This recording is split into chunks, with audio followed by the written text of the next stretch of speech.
Warning, censorship. Warning, censorship. Warning, censorship. Good afternoon, ladies and gentlemen, and welcome to the Rebel News live stream on this, Thursday, August 26, 2021. I'm David Menzies, and my co-host, as usual, on Tuesdays and Thursdays. Oh, well, let me tell you about my co-host, folks. She's the curtain dropper, the showstopper, the human encore machine, the she-devil with a sword, the Khaleesi of Northern Alberta. She is Sheila Gunn Reid. How you doing there, Sheila? David, I'm doing better than I was after that kind introduction. Out of the corner of my eye, I thought you were wearing a leopard print tie, which I thought was kind of cool, but it's not. It's some sort of geometric tie, isn't it? Yeah, I think so. Is that yours or Ezra's? I'm not going down. No, this is one of mine. I like it. It evokes... it evokes the superhero character. Mr. Producer, once upon a time, I said to him, which Marvel superhero do I most remind you of? And you know what he said? He said that Orange Rock guy, the Thing from the Fantastic Four. Yeah, I see it. But no, I am not doing the Edith Prickly leopard print route quite yet. Fans of Second City know who exactly Edith Prickly is. If I could find some Edith Prickly glasses, I would wear them in a heartbeat. I think you have a pair.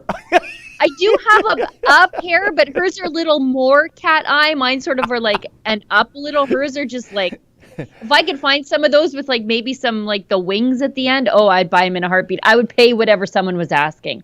Well, they don't make them like that anymore, that's for sure, Sheila. But listen, you are fashionable even in a sweatshirt. What is the, I can't read the inscription on your, on the print on your shirt today. What's all that about?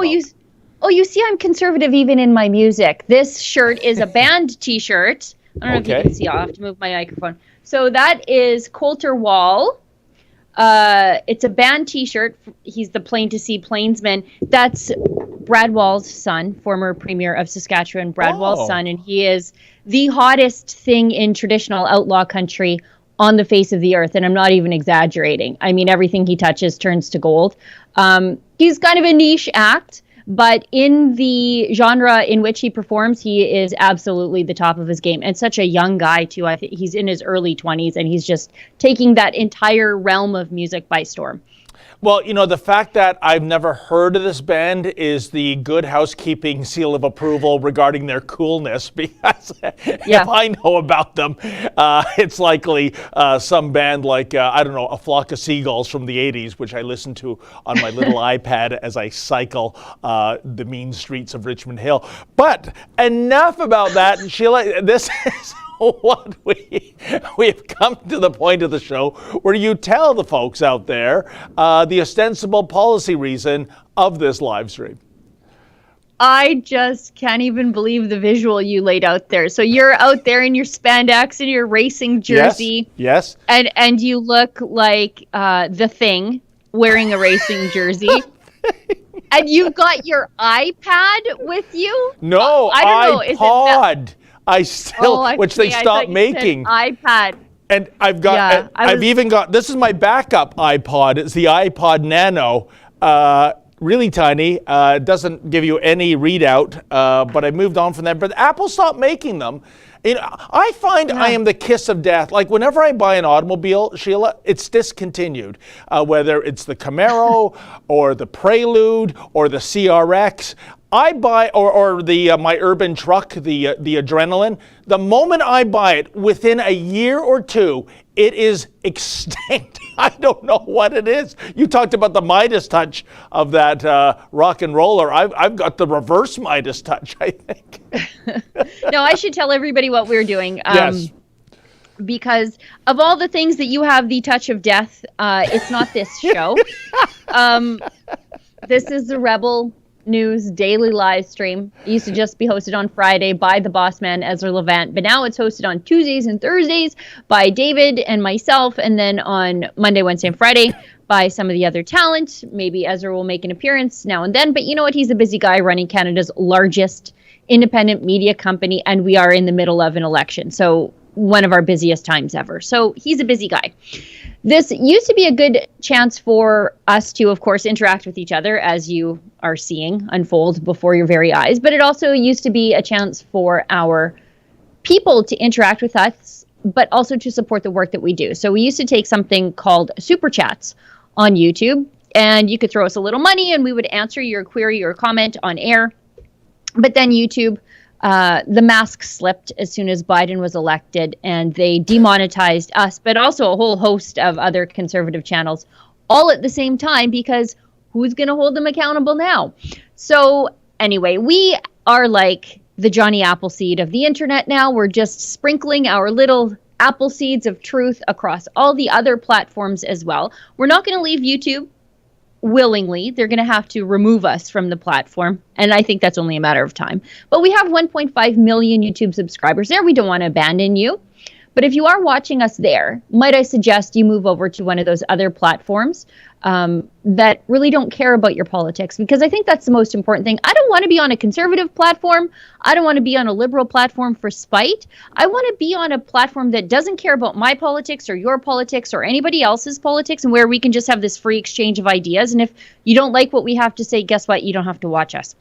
So you can find us over on Rumble, where we're streaming there. You can also find us on Super U. And on Super U, you can do something akin to the old Super Chat. You can leave us a Super U shout, and you can tip us as a creator there if you feel inclined to support the work that we do, because it's a willing process as opposed to your support of the CBC, which is against your will. And you can also support us on what's the other one? Odyssey. Thank you. Sorry, I almost forgot there. Odyssey. And Odyssey gives us a couple different ways for you to support us. You can tip us as a creator, or you can leave us a hyper chat, and you can do that by buying their cryptocurrency, which by now I think you all know that I don't understand, but you can also do that by chipping in some regular old fiat currency. And I think I've covered all the bases, and I'm really streamlining the process there. Have you noticed? Oh, no, it's fantastic. And by the way, folks, if a smarty pants like Sheila Gunn Reid can't understand cryptocurrency, can you imagine how much in the dark I am? But it somehow translates into some kind of tangible money. I just don't know how, and I'll keep researching it. And I'll keep getting dumber and dumber the more I read about it. But, well, Sheila. I need to see, sorry, David, before we go on, I need to see the Oompa Loompas making the chocolates. You know what I mean? I don't know how cryptocurrency becomes a thing. I can go and see silver and gold coming out of the ground. We already had a discussion about the fraudulent value of diamonds, but I can literally go see diamonds coming out of the ground. I understand that there's effort that goes in and effort that comes out, and scarcity or false scarcity in the case of diamonds, whatever. But I don't understand. I can't see the Oompa Loompas making the chocolate with cryptocurrency, and that's where I'm at. 100%. And what shivers my timbers is the fact that there was that story earlier this month, or it was the end of July, of some cryptocurrency thief. They expect it's a young guy, and he's left taunting messages behind, and he's evidently ripped off $300 million of cryptocurrency. The idea of this currency being stolen out of my computer by an invisible thief, Sheila, that's like science fiction stuff to me. Yeah, they'll steal it out of your iPad while you're riding around town on your bike, listening to Debbie Harry or whatever you're doing. Oh, a lot of Debbie Harry music, yeah. I Union believe City it. Blue, my favorite. So there you go. I believe it. You know what, Sheila? There are so many topics here espousing the philosophy of ladies first. By the way, folks, if you ever come across a far left feminist and you want to get under her skin, just call her a lady. For some reason, that term triggers them. But in espousing ladies first to a true lady, Sheila Gunn Reid, what would you like to go with first, Sheila? You know, when someone calls me a lady, I naturally assume they're being sarcastic. Like, it's just like, no, that's not true. You sure you're talking about me? I don't know. You know, I think we should talk about Mocha confronting, beautiful. Or not confronting, but I guess offering a question to NDP leader Jagmeet Singh. And you know what I love best about Mocha's videos is you have to watch the very end to get your like Turkish cultural heritage minute from him that I love, because it just puts everything into context, because you're like, how is this young man seeing things so clearly? and then he throws to the culture in which he grew up, and you're like, he's done this already. I get it. 100%, Sheila. That is what makes Mocha's video so special, because he's lived in, I guess you could call Turkey, what, a quasi-totalitarian regime? Certainly a regime that doesn't respect the freedoms that we have in the West, and freedom of the press. Yeah, good luck on that one. I mean, this is a regime, Mocha's shown me videos. One of the most shocking ones was a diplomat in Washington, D.C., and he had his security guards, all of them from Turkey, and there were Turkish expats demonstrating in Washington, D.C., in America, the home of the First Amendment, and the security guards start kicking their asses. It was unbelievable on Washington soil, right? So if they act like that in America, you can imagine how they act in Istanbul. So that is a unique perspective Mocha brings, because he sees a little bit of Turkish non-delight coming to Canada, and it ain't a good thing. But before we go on, let's see how Mocha ran into Jagmeet Singh in Mocha's own writing, I should point out. And well, things didn't go so well. Check it out. Attended NDP leader Jagmeet Singh's announcement in Toronto to ask him an important question. But his press secretary told me that it's against their policy to take questions from Rebel News. We're not going to answer questions for Rebel News. Why? Because we don't. That's our policy. We don't answer questions for Rebel News. As opposed to liberals who trespass me right away. That is that we need to ask you to leave, sir. Wow. They said I was welcome to be there. And I wanted to welcome come and to ask a stand here, question. but you're not going to ask a question. I'm welcome to stay here? Yeah, but you're not going to ask a question. I still did ask my question and got a response from Jagmeet. What convinced them? What was more interesting than the answer was this RCMP officer telling me this. I was told that I'm welcome to stay here. Yeah, and you're also told you're not allowed to ask a question. Is this the new normal? On August 21st, I went to an event in downtown Toronto where NDP's Jagmeet Singh was going to make an announcement. I made my way upstairs with other journalists, but I was told this by Jagmeet's press secretary. Advancer, and this is Melanie, who's the press secretary. Hi there. I'm Mocha Bezirgan with Rebel News. With Rebel News? Yes. We're not going to answer questions for Rebel News. Why? Because we don't. That's our policy. We don't answer questions for Rebel News. But I live in the neighborhood and his policies are going to affect me, and I wanted to come and ask a question. But you're not going to ask a question. I'm welcome to stay here? Yeah, but you're not going to ask a question. So I'm not going to be allowed to line up for a question? No. Since I'm not allowed to line up and ask a question, but allowed to be there, I decided to hang around and wait until Jagmeet finished his announcements, took his selfies, and recorded his TikToks. I was wondering what's the meaning of coercion in Mr. Singh's book.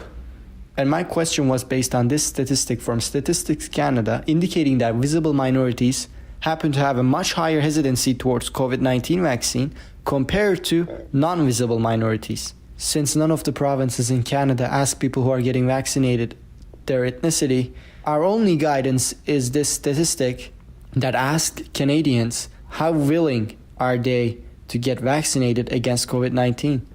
The data indicates that while 77.7% of whites were very or somewhat willing to get the vaccine, only 56.4% of blacks and 65.6% of Latin Americans were very or somewhat willing to get the vaccine, much lower than whites. Also, what's worth noting is that the South Asian population had a much higher willingness to get vaccinated.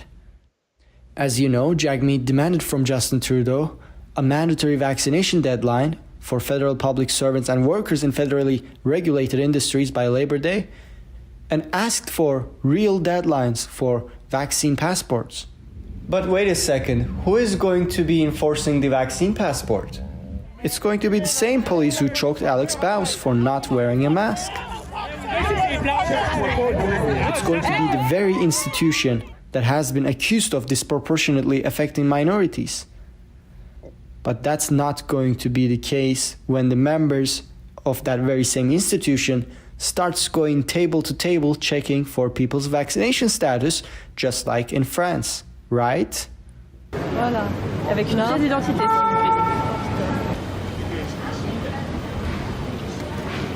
Merci bien. Bonne journée, messieurs. vous remercie. Isn't this the same Jagmeet that literally a year ago demanded from all parties in the House of Commons to, quote, That the House recognize that there is systemic racism in the RCMP, as several Indigenous people have died at the hands of the RCMP in recent months.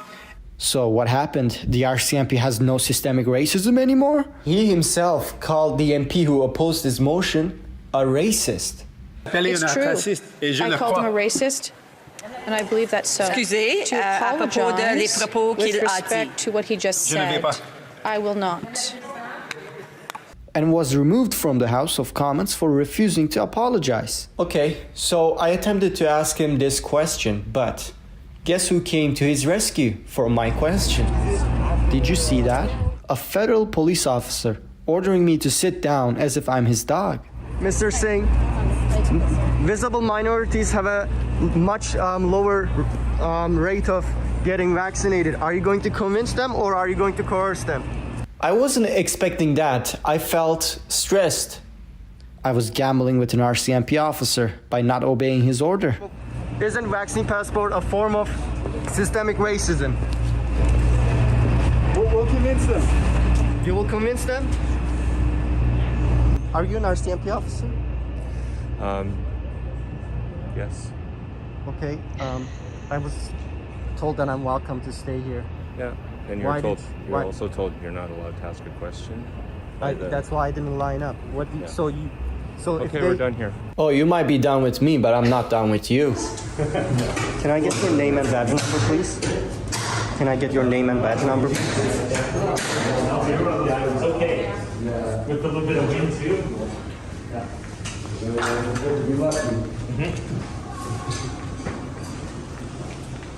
Officer, can I get your name and badge number, please? Very good, amazing job. You just blocked me from asking a question. Can I get your name and badge number, please? You have to tell me your name and badge number. You engaged with me, so I'm asking you. Yeah, you told me to sit down. You told me not to ask a question. Oh no, I was just repeating what person from.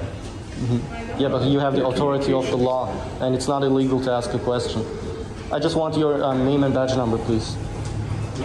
My badge number is 41680. But let's get back to Mr. Singh's answer and examine We'll it. convince them. Oh, okay. Wow. Well, first off, Sheila, so much to unpack there, but for all the Rocky and Bullwinkle fans who posed the question over the decades, whatever became of Dudley Do-Right? Well, you have your answer. He's the hired security for Jagmeet Singh. But let's start from the beginning, which is the NDP flack telling Mocha that it is policy, NDP policy, not to take questions from rebel journalists. And I witnessed that firsthand when Cian Bexley at the parliamentary debate had his two questions to Jagmeet Singh. And he said that I do not take questions from rebel news or rebel media at the time. Here's the thing, Sheila. Humans, not some software program, make policy. What is the ostensible policy reason for this policy of not taking questions from us? That's what I want to hear from them. They can't answer that. So what is the unspoken strategy in terms of this being their policy not to answer our question, Sheila? Because we're going to point out that they are a bunch of raging hypocrites. When you stand up in the House of Commons and you say the RCMP are systemically racist, and then you want the RCMP to enforce vaccine passports on the people who are largely vaccine skeptics, like the minority population in Canada, how do you not, first of all, carving minorities out of society and participation in society and enjoyment of their lives, the left keeps telling me that's systemic racism. So how does Jagmeet's policy not amount to systemic racism? How does using the racist RCMP, his words not mine, how does that, how are you going to ensure that that is not going to be unfairly applied and put minorities in the hands of these racists that Jagmeet Singh keep telling me the RCMP are? They don't want anybody to ask him a question like that. And they know that the mainstream media is never going to ask him a question like that because they're all in love with him. He checks all the identity boxes. He's cool. He's on TikTok. So they are uncritical of him completely. You see this all the time with some of the other female ministers in Trudeau's cabinet who say the most ridiculous things, but they are gender appointments, they're quota appointments, they check a lot of identity boxes. Yeah. They are, in a certain spot on the social justice hierarchy totem pole. And so the media leaves them alone. And it's the same thing happening here with Jagmeet Singh. We are just trying to hold politicians to account. Politicians of every stripe, of every ideology. We're going to ask you tough questions about the things that you said in public. That's all we're trying to do. And that's why they won't take questions from us. You're 100% right, Sheila. And, let's just say on the night of September 20th, we witnessed the orange wave Christmas miracle. Let's say the NDP did the improbable thing of becoming our next government. Jagmeet Singh is too cowardly, too scared to take questions from the likes of Kian Bexley and Mocha.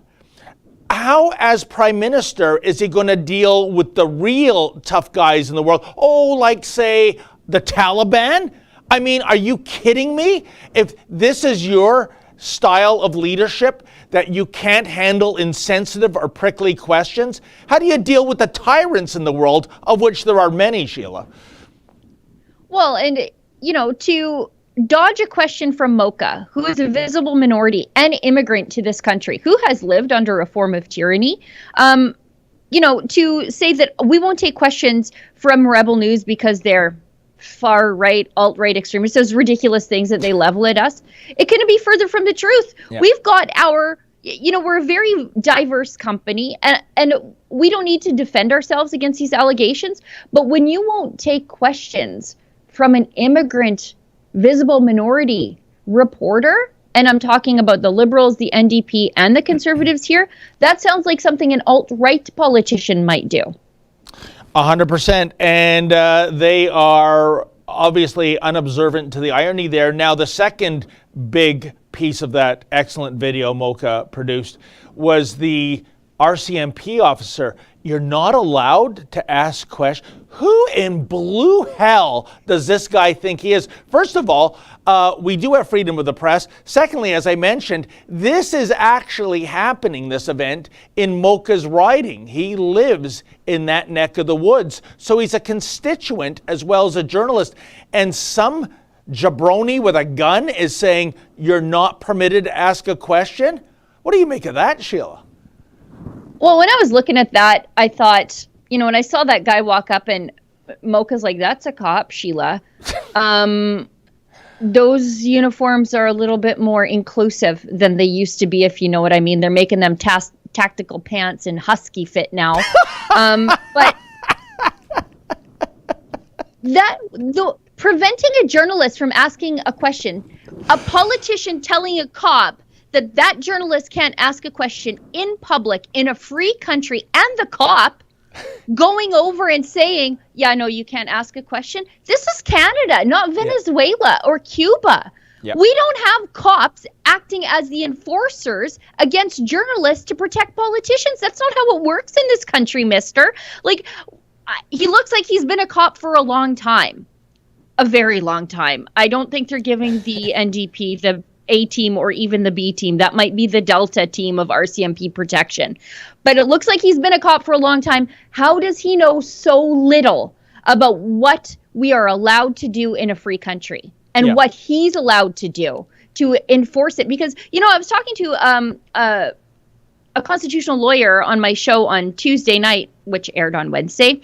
By the way, if you want to take a sneak peek at all of our paywalled content during the election, just use the coupon code ELECTION when you subscribe, and you'll get all of it for free. And then you can decide if you want to go steady with us after the fact. But I was talking to a constitutional lawyer named Derek from Calgary, and we were talking about how the Charter of Rights and Freedoms is really a restraining order against the government. It's to protect you from cops and politicians taking away your free speech, which is exactly what that cop did to Mocha. Thank goodness, though, Mocha is not one to be intimidated by Canadian cops who've served a little bit too long in a uniform, because he's not scared of Turkish cops either. You know, it's amazing, Sheila, because at the exact same time that was happening last Saturday, I was in Richmond Hill going to the Majid Johari meet and greet. He is the Liberal MP for the riding of Richmond Hill. He strongly supports the Iranian regime. If you can imagine, folks, he is one of his cohorts who's funding his campaign is under CSIS investigation. I mean, it just gets worse and worse. Oh, and he lied about his engineering credentials, which earned him the nickname the Persian Pinocchio. In any event, Sheila, what killed me is that I was on the sidewalk after they told me I was not welcome at their meet and greet. Okay, I didn't put up a fuss. I went to report from the sidewalk. They still called the cops on me. 4 York Regional Police cruisers came, and these cops couldn't be better.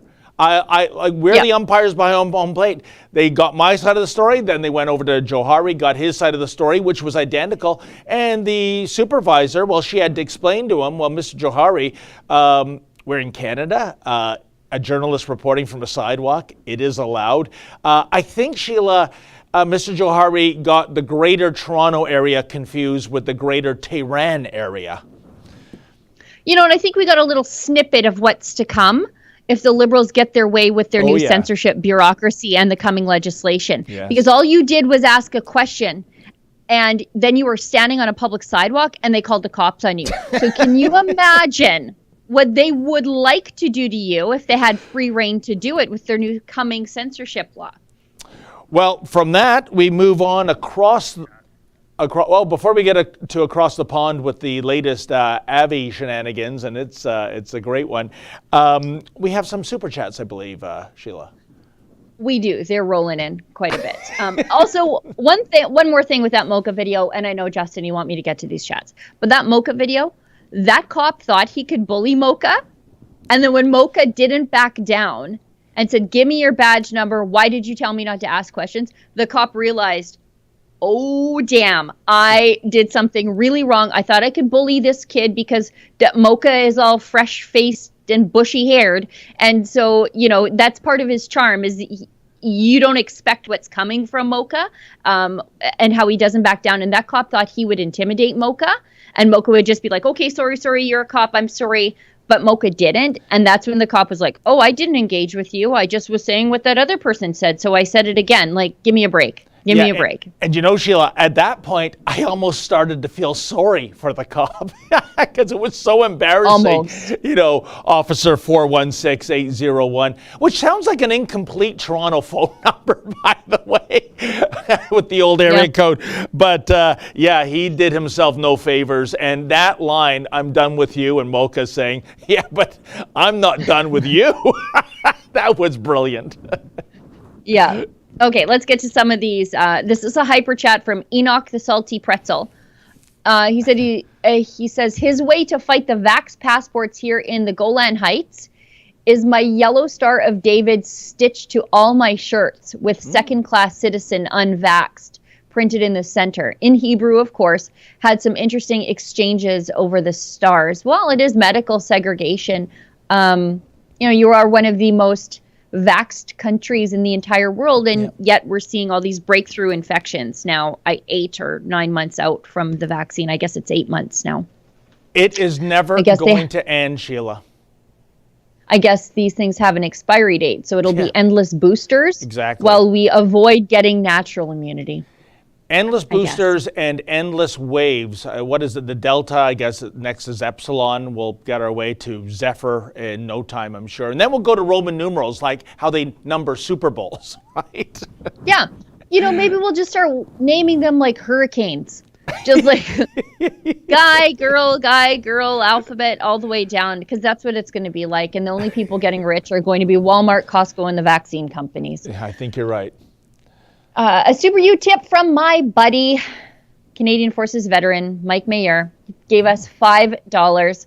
He has a boutique honey business also, and he's with People versus Predators. The guy never stops. Mike says, "Thanks for shining a light on Afghanistan. We pray for the safe return of our citizens and soldiers."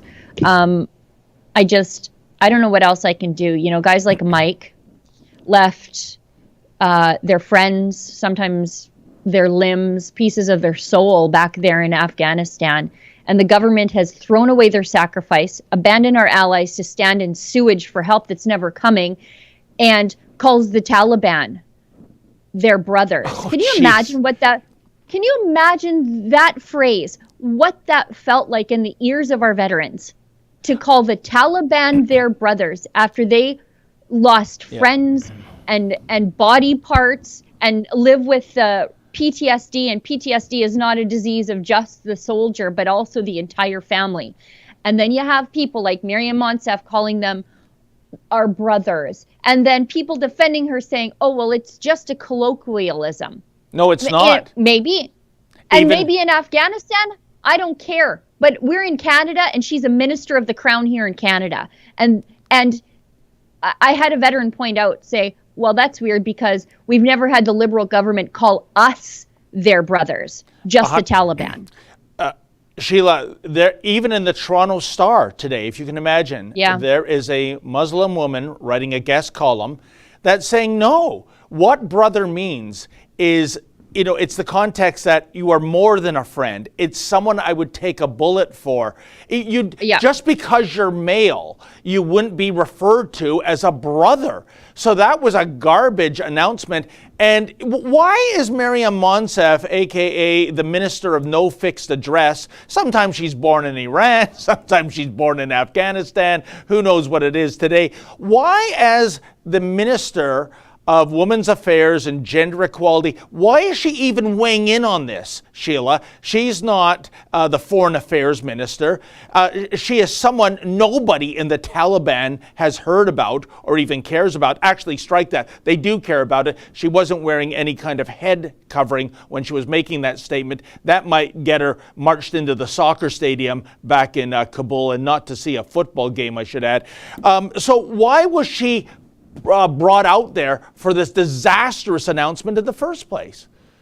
You know, if I want to hear from the gender equality minister, and I'm pretty sure I never want to, I think that that's a ministry that serves no purpose in Canada in particular.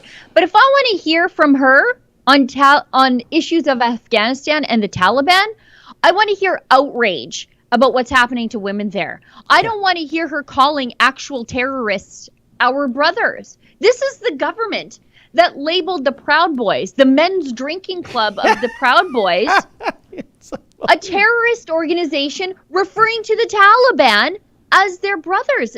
This is insane. In a normal, not crazy country, she would be fired in a heartbeat. But apparently it's come out now that this is the second time in just a couple of days that she's called them brothers. Somebody found a transcript of some other thing that she said where she called them brothers. And the people simping and making excuses for her. Oh, you know, she's just talking to them in a colloquial way that they would understand. Okay, even if that were the case, do we think the Taliban watch CPAC? How many Taliban fighters do you think are watching CPAC on a daily basis? This was her just, you know, legitimizing the Taliban as people that you could reason with. These are people who shot a little girl in the head for going to school. That's where our equality minister should have her concern. But that's not where it is. Well, as I suggested to Andrew yesterday in the show, if she has to use a B word for the members of the Taliban, how about bozos? Actually, that's a little too derogatory to the clown community.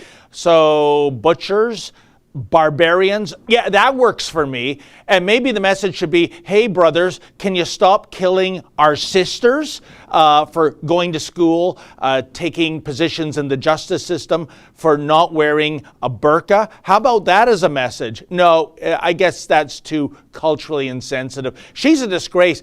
I'm going to watch her writing very closely, Sheila. She does not... Everything she has touched is a massive failure, and she does not deserve to get reelected. Also, I think we need to do a little bit of accountability journalism on her.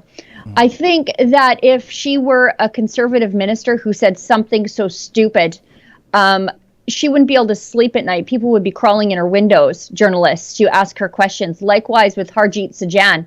Nobody's bothered to ask him what the heck is going on in Afghanistan. Why aren't we doing more to help them? These two have, Sajan's done nothing, continuously done nothing. For a guy who once claimed he was an architect of a major Afghanistan victory, he sure seems quiet on the issue of what's unfolding in Afghanistan.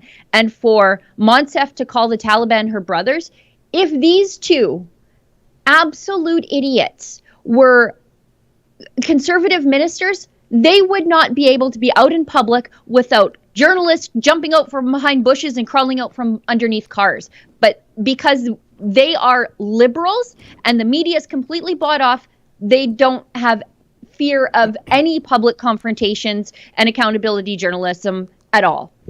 And so well said, Sheila. And Mike, stay tuned. We'll have a sneak peek of my video from yesterday evening. I was on my way home from the office. I drove by Marco Mendicino's office. He's the immigration minister. And there were dozens and dozens of Toronto area Afghans having a demonstration.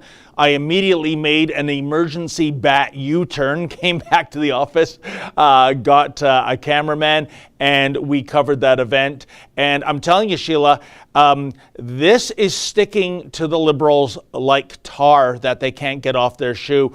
I mean, think about it. These are visible minority people. This is what they like to think is their growing base. And they are outside Mendicino's office, and he was either AWOL or hiding behind his desk. His staffers locked the doors.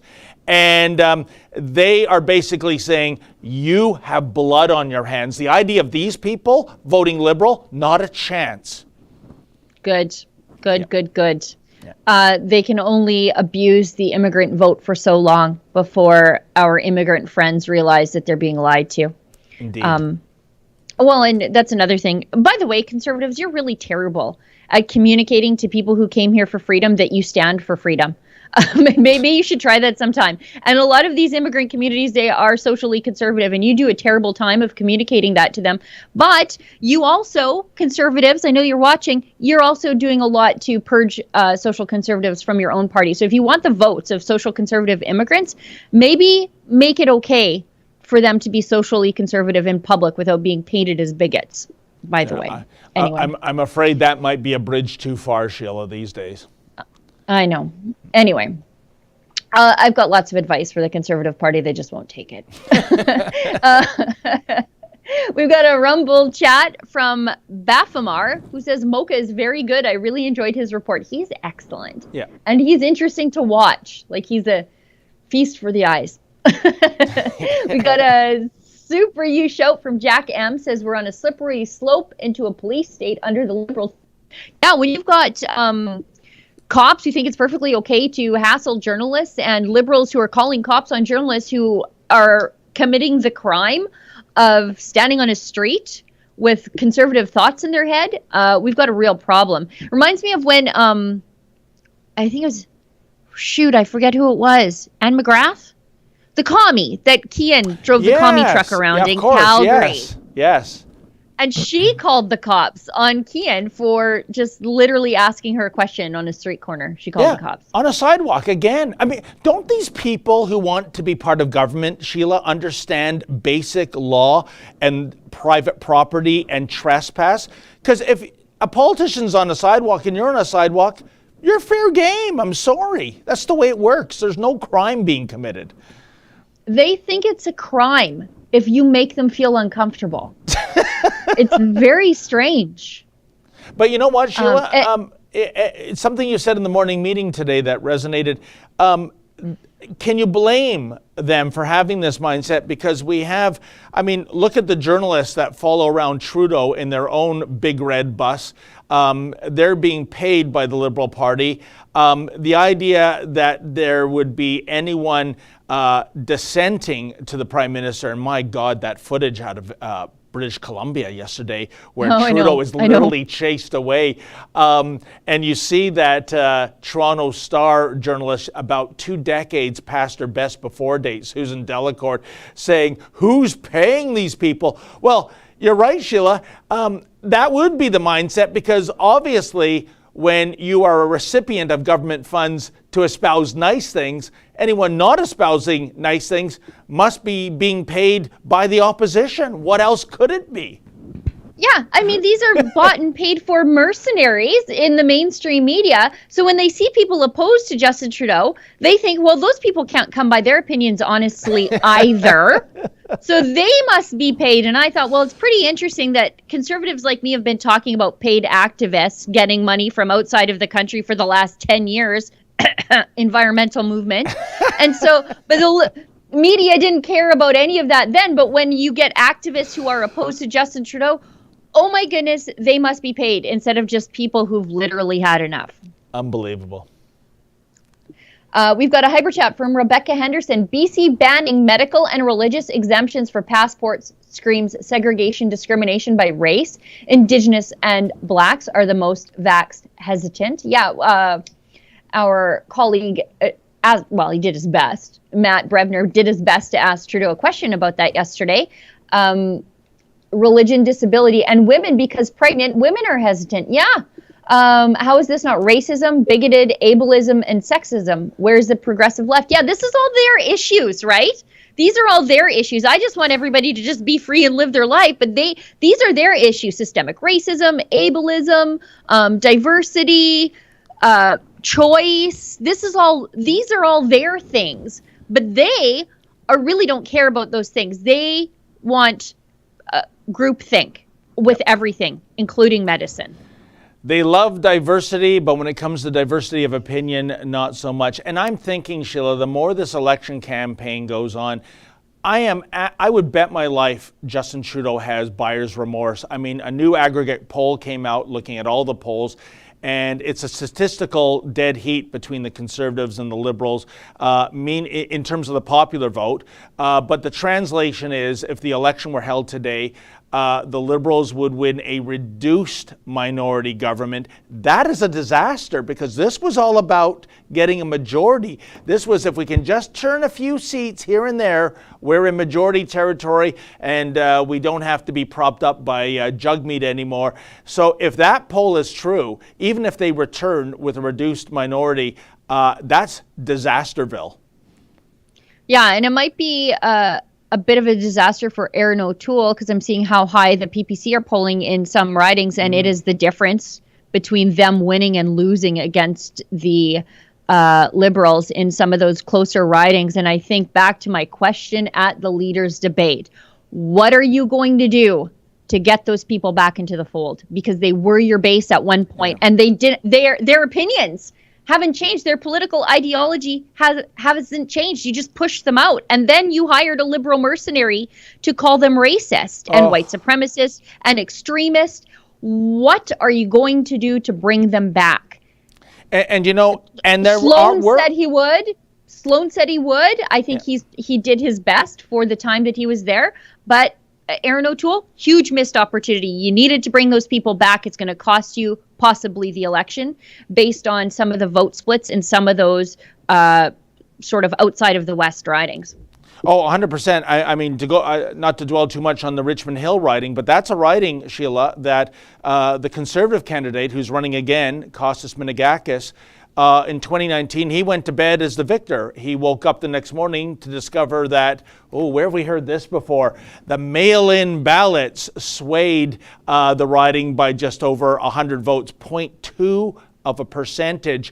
And the other thing, if there was no such thing as a PPC candidate in that riding, and those votes went to Kostas Minagakis, even with the mail-in votes, he is the MP. So that is definitely one of the ridings to watch in this upcoming campaign. Well, and I don't have, like I said, and I've said this several times, you'll never know who I support. I call it like I see them. I don't have a horse in this race. But I will tell you that the treatment of the PPC voters and supporters has been absolutely atrocious. And the official Conservatives keep saying, my pen is green, so it's like, it's chroma keyed. Anyway, the official Conservatives treat them like garbage, treat them like extremists, and then blame them for the vote split because they didn't come back with their tail between their legs. Maybe you guys could have been a little bit more ecumenical to them. When O'Toole got elected, he could have said, look, this is signals a change. Things are different. Like, you know, they needed a Stephen Harper or even a Jason Kenney.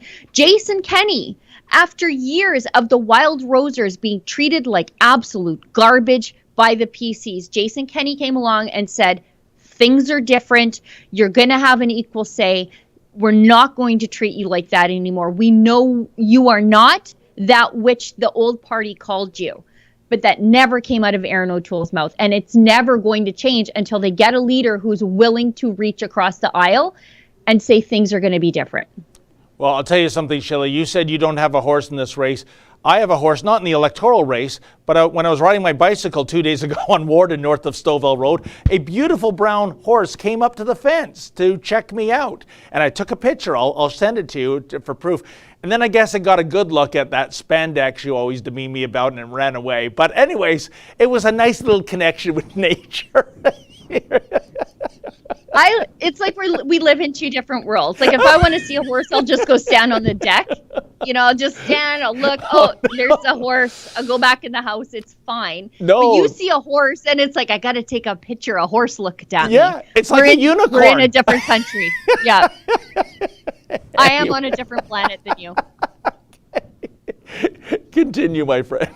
Okay, we've got a Rumble chat from Noble Canadian. If they're afraid to answer questions from Rebel, what else would they be afraid to run our country? Hence why I don't trust any party that refuses to answer questions from Rebel. Yeah. Thank you.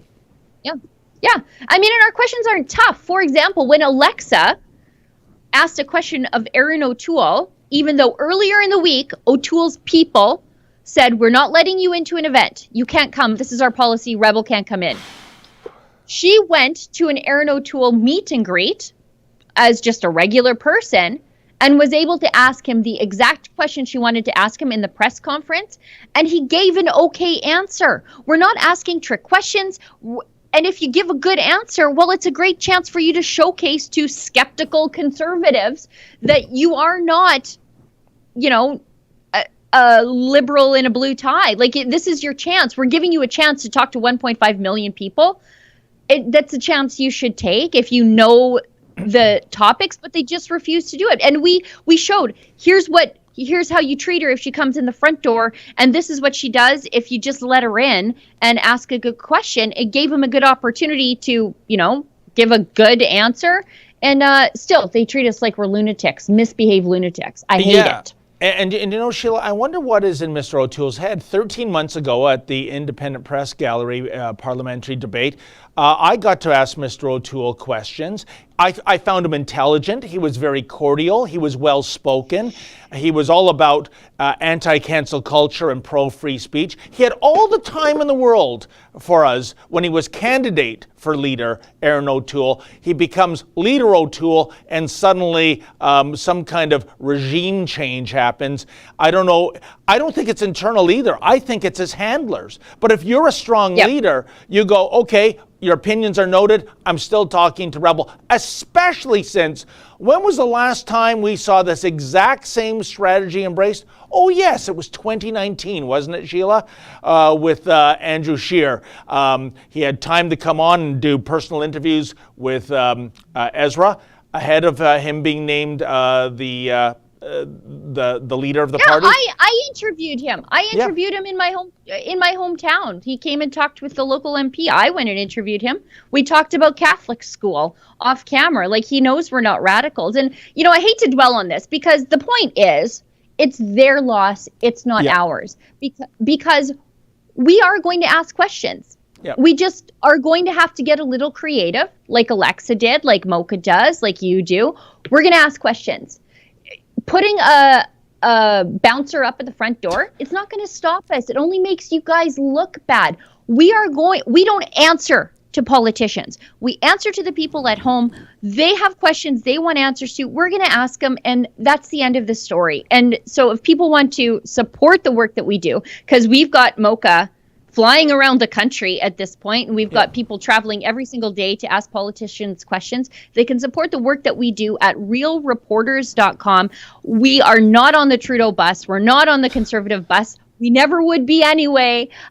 We are independent, and we're going to ask those questions, whether they like it or not. And that's the whole point of this. And one last epilogue on this topic, Sheila.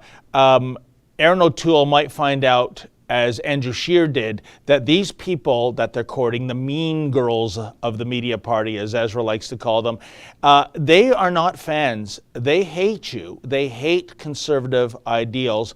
And look at, in 2019, you had too many scandals to mention: Gropegate, Blackface, SNC Lavalin, Jody Wilson-Raybould, and Andrew Scheer played nice, and then scandal, Sheila.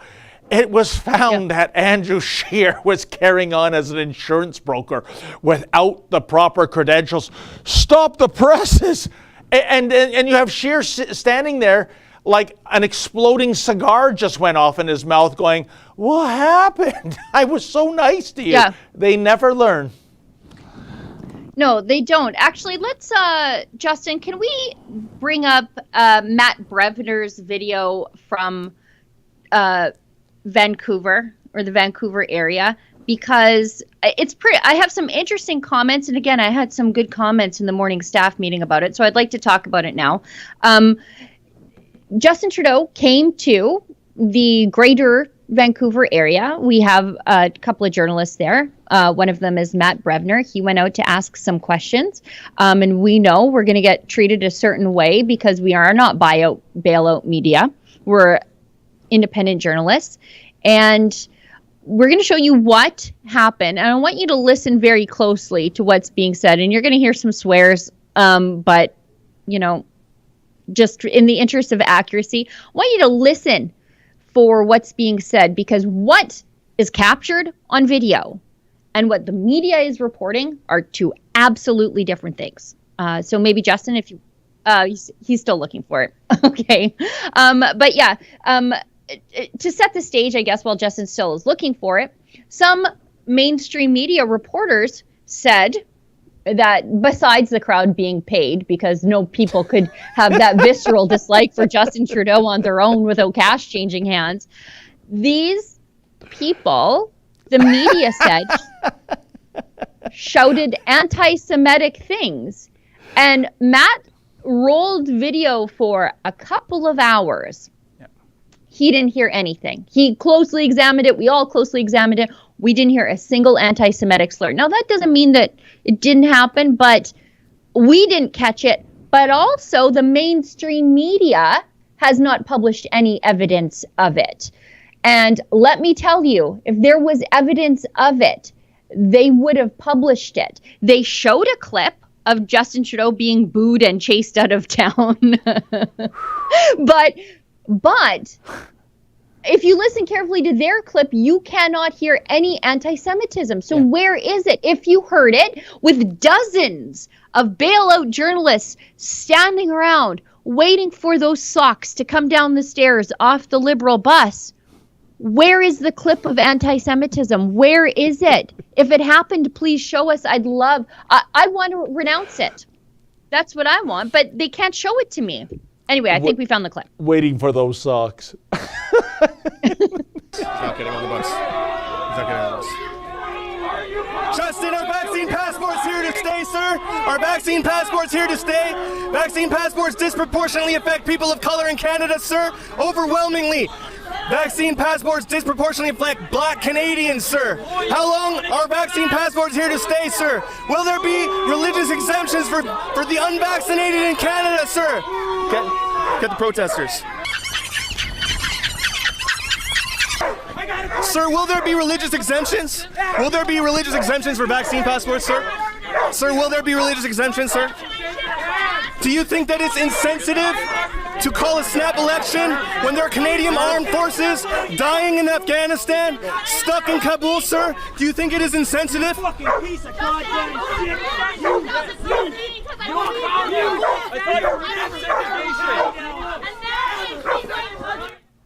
Wow. Compared to 2015, sunny ways, my friends, sunny ways. That looks like Hurricane Hazel Redux. I mean, holy mackerel.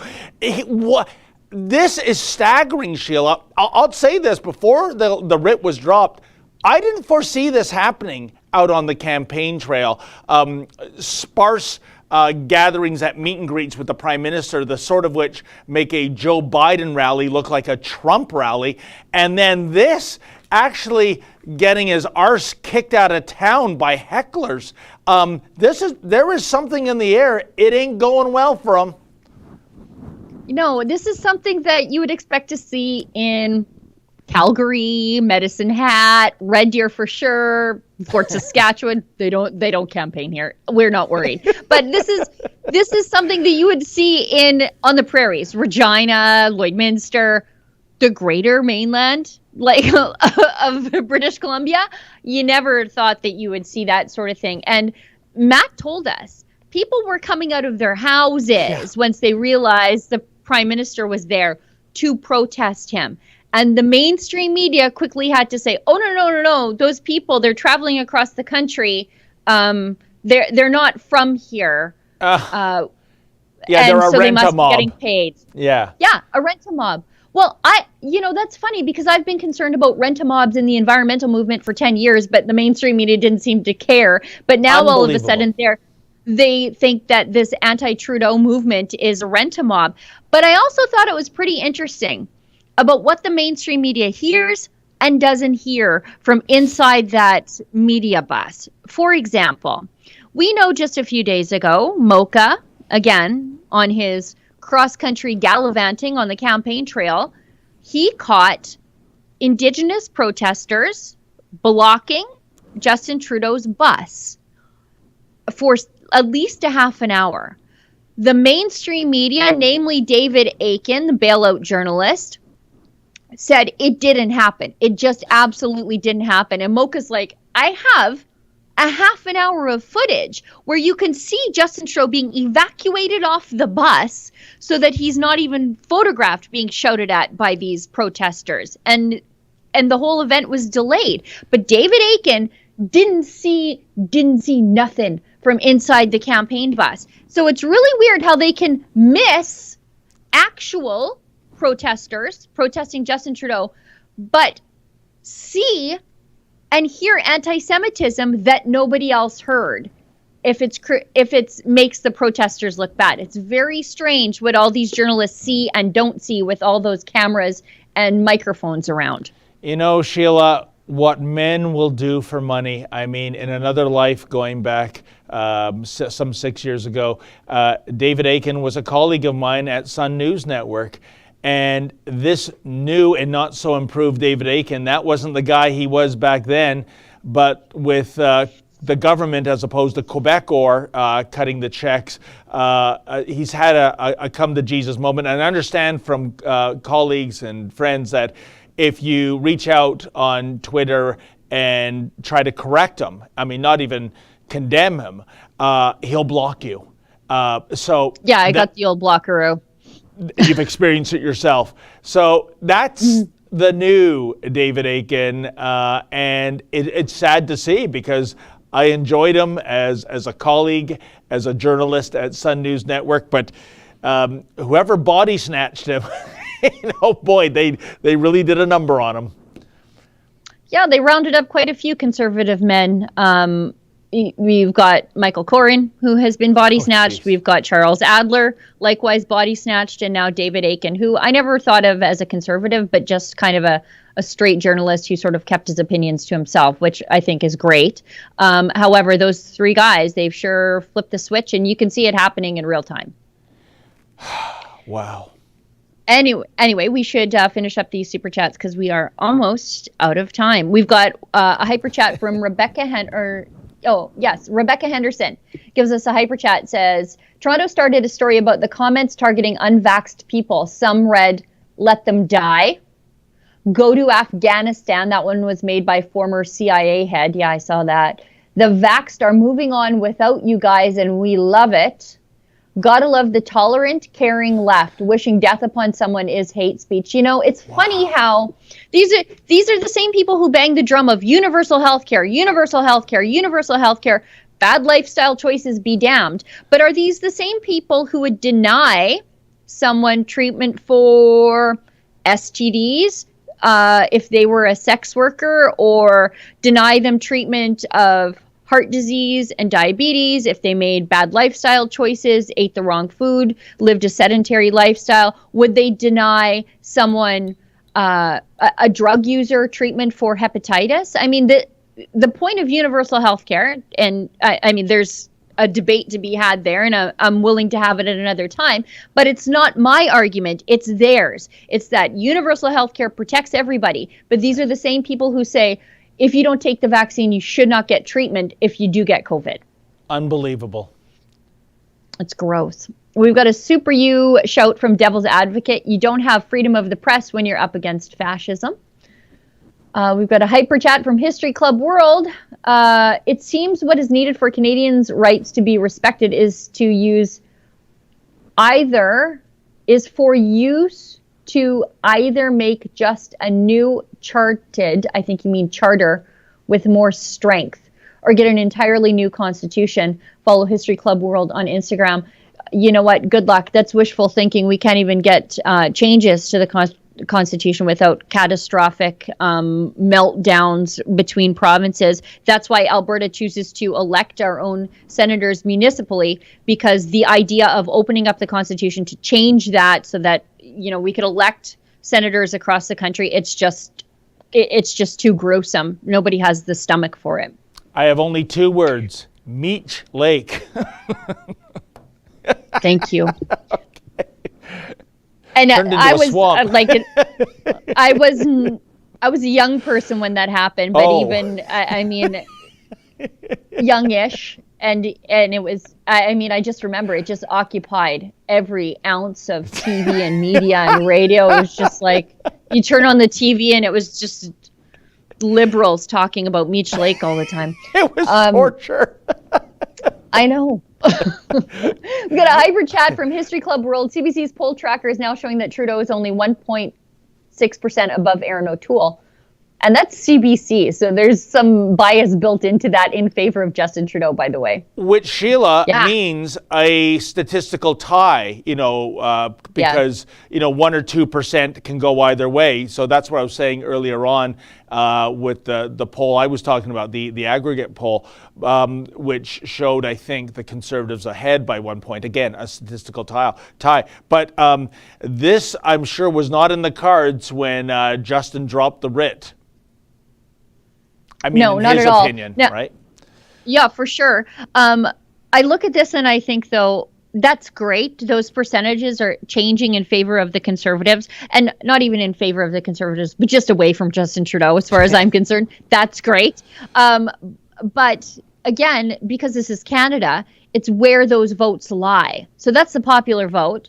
Now, you know that the bulk of the Conservative support is going to come from Alberta and Saskatchewan and the interior of BC. And so it could be, once again, that it's all over but the crying by the time the votes are counted in Toronto. And again, Western Canada goes blue and we say, well, we did our part. What did you guys do? And so, again, I look at those percentages and it gives me hope. Because, you know, if you don't have hope, what do you have? But again, where those votes shake out, I think that's what really matters in our system. And Sheila, I think a region to watch is the 905. You know, so I'm talking about the suburbs outside of the actual city of Toronto. I think there's some ridings there that can swing Conservative. Yeah, those are people who actually care about inflation, right? Like those are families with a grocery bill. Those are families who live outside of downtown Toronto or they're like on the outskirts of Greater Toronto because you want to be able to afford a house. And right now the Liberals are considering taxing the equity in your house. So you scrape together, you make all these sacrifices, you live an hour away from your job just so that you can afford a house. And the Liberals are like, we'd like a little piece of that pie after we've already taxed your income. So hopefully the Conservatives will be better at communicating those things to suburban people who care about grocery bills and gas bills and taxes. That's right. A lot of people an hour away from their job, unless they buy a plug-in hybrid, they get to use the HOV lane, and you're about 35 minutes away from your job. Grotesque. Yeah. I'm in Alberta, so some people have a 5-hour commute to Fort McMurray. So, What, every day? It's fine. Every day? Like they'll go in for like you'll go for a week, or you'll do your shift in camp and then come home. Like, although my husband went to move a rig in Saskatchewan last night and he was home this morning. I'm like, did you just drive for 8 hours? Like over the course of 24 and you worked? Okay, whatever. So yeah, I mean, driving's not a big deal in Alberta. I know you guys get uptight about it in Ontario, but it's whatever here. But Sheila, as a car enthusiast, I can tell you there's one thing about driving for hours and another thing simply for being stuck in traffic for an hour, even less, like half the time. That's torture when you're at a constant highway. I would rather a commute that's longer. I can't take it. Pardon me? You can't take gridlock, right?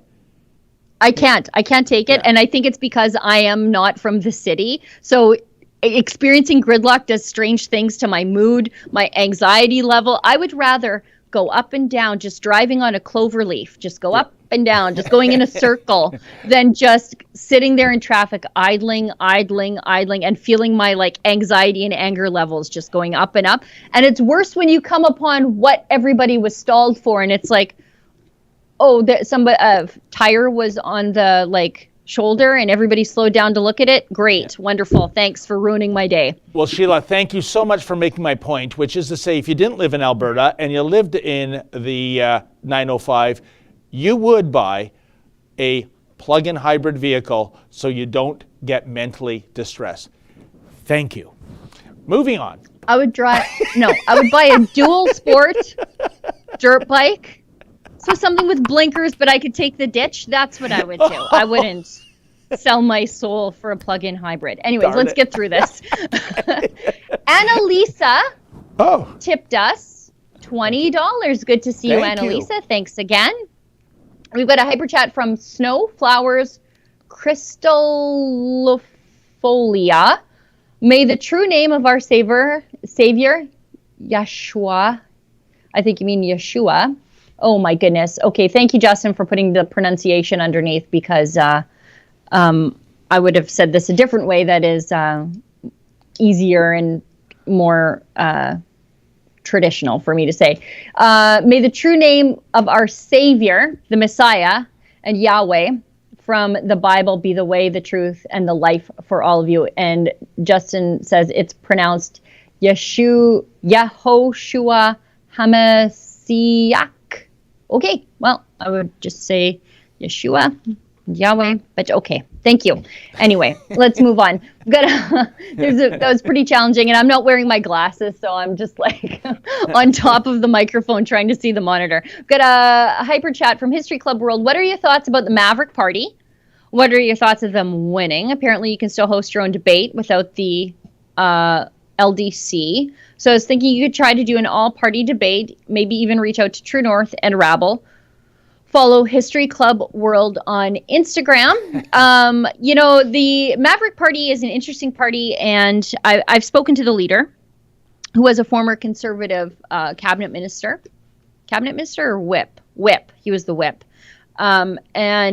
I know that Adam has a very interesting interview coming out with one of their very interesting candidates from Banff Cochrane. He's an immigrant to Canada. He's got a great story. He's got a ranch.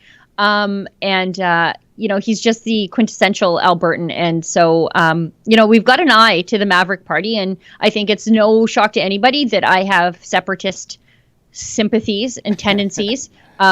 Throughout my entire life, my political philosophy is leave me alone. And that's what I want Ottawa to do. That's what I want my neighbors to do. That's just how I want to be. So, it'll be interesting to see how that shakes out in some of those strange ridings like Banff Cochrane, where you've got Derek Sloan, a drop-in candidate from Ontario, running. You've got Blake Richards, very strong, well-liked conservative candidate, And then you've got the Maverick Party with their very interesting candidate who seems to be doing well and saying all the right things. So and again, it's Banff Cochrane. So that riding also has a strong lefty contingent in Banff, but the Cochrane part balances it out. So I think it'll be interesting to see how well they do actually in some of those ridings, because we know in the last Saskatchewan election, their Separatist Party did really well there. So we'll see. Banff, where Trudeau chose the senator to appoint, ignoring the election process, Sheila? Yeah.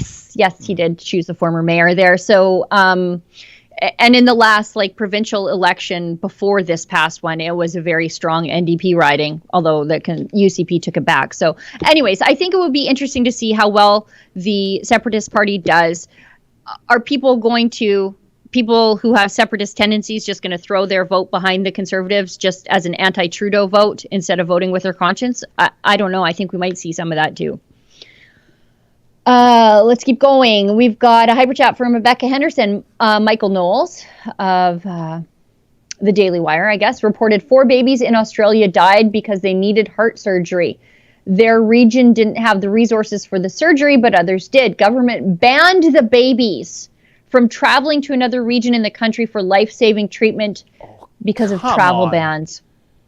You know, what is it about Australia, Sheila? It's a Commonwealth country. They've lost their minds there.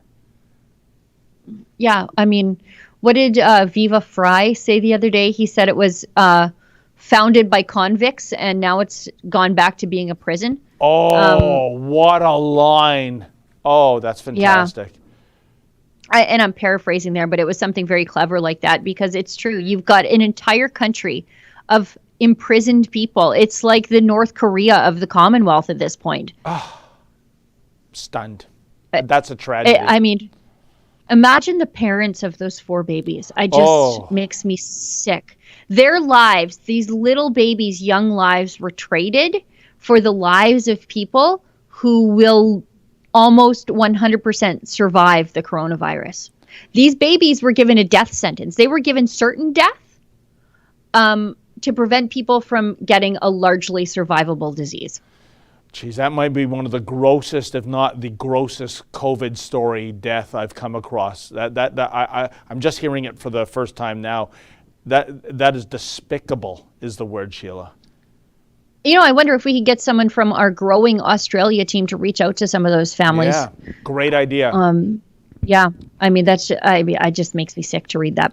We've got a hyper chat from Enoch the Salty Pretzel. He's our Israeli friend. He says, my question is, if us unvaxxed are going to be barred from participating in public life, in the public sphere that we pay taxes to upkeep, can I stop paying taxes? Isn't that interesting? Because here in Canada, our hockey teams, particularly here in Alberta, are Calgary Flames and the Edmonton Oilers. They've both said that if you want to attend their games, you have to be vaccinated. And our premier says that he's against vaccine passports, although he hasn't said very much while private companies are doing it. But here's the thing with hockey games. They are in publicly funded arenas. So this is like a quasi-public event, because you're using public infrastructure, but you're a private company who's using it. So where does the government, who's supposed to be, at least in this province, against vaccine passports, where are they on this? Actually, where's Jason Kenney on any of this? He hasn't even said anything while Justin Trudeau is musing about bringing in vaccine passports. So I wonder if they've muzzled him for the duration of the election. You know, by the way, speaking of sports, Sheila, your Edmonton Eskimos, and I'm not calling them the Elks, we're supposed to be in Toronto. Because that's wrong. It's not Elks, it's elk. I know. Well, that's not the plural. They have solidarity with the Toronto Maple Leafs for having a grammatically incorrect nickname. It's not Leaves. I mean, it is Leaves. It's not Leafs with an F, but we could go on. Anyways, they were supposed to be in Toronto to play the Argonauts tonight, but there were too many COVID positive cases, so the game has been wiped. And if they can't reschedule the game within the season, the Toronto Argonauts automatically win by default 1-0. It goes into the scorebook. Yes. Do you know what, though? Elks season ticket holders, You guys win because the Elks, I just even hate saying that word for a bunch of different reasons, but the Elks have said that they will not support a vaccine passport to attend the games. So, well, I guess even a broken clock is correct twice a day, right, Sheila? I can't make sense of that team. Some days they're extra woke, some days they're not woke, and you never know what they're going to do. You never know. First, they weren't going to change the name based on consultation with Inuit communities, but then they did change the name anyway, and they picked this really, like, Elk would have been kind of cool if you're going to change the name, but then they put the S on the end, and I'm like, well, that's wrong. And then they're against vaccine passports. So what a schizophrenic team anyway. And one more point, Sheila. The whole idea of getting a nickname that began with the letter E to replace Eskimos, because all the final 10 choices, which, by the way, did not include energy, which is the obvious E nickname to go with if you're in Edmonton, didn't even make the final list. It was to use that iconic double E logo of theirs. And yet I look at their helmets and it's one of the weakest logos in sports, that stupid elk horn that looks like a tree branch. What was the point of choosing an E nickname if you weren't going to keep that great EE logo? Nothing of that organization makes sense anymore, Sheila. That looks like it was drawn by someone who's actually never seen an elk, let alone a deer. Like I was like, and I know they chose it based, and they thought, okay, well, there's a lot of marketing chances with the stuffed elk and the cool elk mascot or whatever. But I think it would have been cool to have a rig hand as your mascot, right? Like I just, and a lot of people would have. It's so uniquely Albertan, especially when the other team is called the Oilers, but whatever. They don't ask me these things. Yeah, this is why I don't like professional sports that aren't wrestling. Oh. Okay, wait. Okay, so we've got one more chat, and then I think we're way past time to go. Yes, we are. Tyler Shelton says, Australia was founded by prisoners and their guards, and the guards are still in charge. Oh, nice one. I didn't know that. I didn't know they left the guards behind. I thought it was just a free-for-all. But Tyler, great point. Well, you're right. We're more than a quarter hour over, folks. So we got to wrap it here. Thank you to all those who donated. Super producer Justin behind the board. My beloved co-host Sheila Gunn Reid. I'm David Menzies signing off. We'll see you again on Tuesday. In the meantime, stay sane.